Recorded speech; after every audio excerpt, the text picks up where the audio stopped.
Hello happy gardeners, welcome back to Stinky Nursery. Charlie White on camera, say hello Char. Hello. And today we're talking about, I've had this pointed out to me. On YouTube I did a video last year about how to plant out your Foxglove seeds, your digitalis.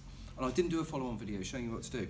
I have actually got a tray left over from last year that's been completely neglected, but it proves how tough these little plants are. Charlie, spin in here a minute. Get a real good close up. But here, there, that's a foxglove there. That's a foxglove there. Another one there. We've got lots of little babies all around the edge here.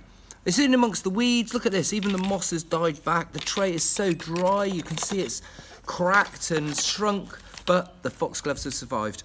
And we're going to pot them up and they'll turn into little beauties. Now, I've got one. Where have I got it, Charlie? Oh, I'm not too sure. Oh, it's behind me. There we are. Oh. I've got one here. Oh, I potted up a little bit earlier in the year. And as you can see, they turn into nice little healthy plants. And that's what this will do within a matter of a few weeks.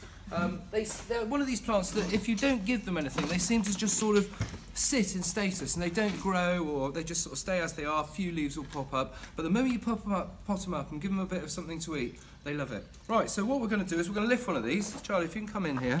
I'm going to go for this one here, and I'm going to get the fork right underneath it, and we're going to dig up like that, as much as we can get with it. All right, I've got a bit of a root there from something. We're going to pull off these dead leaves. Careful not to disturb the root too much. I've got a load of moss on there, so I'm going to get rid of that as well. But there we are, and tidy them up a little bit. Now this little thing, it might look like it's going to die, but I can be pretty sure that that will be all right. So we'll pop in there, and then we get ourselves a pot. Not too much of a big pot, a pot like this. The plant will only drink a certain amount of water. If you put it in too big a pot, the mud around the outside will get horrible and claggy. We're going to use a potting mix that I've made myself. Now I've got 5 parts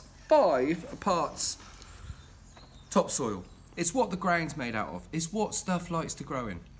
We got 1 part recycled grow bags. We need this because we're growing in pots. It's not the ground. It needs to have a bit of breathing in it. And I've also got 1 part gritty sand as well, which will allow for good drainage. All right, so I'm going to fill up the pot. Charlie, if you can get in there, to about that sort of level like that. And then picking the plant up ever so carefully by its leaf, like that. We're going to pop him in there, and we're going to put that around there. And I've got a little bit of the slow release fertiliser in here, so that will do it for a good 3 months before we need to do anything more to that. All right, so I'm going to pop him down on the ground. I'm going to give him a bit of watering.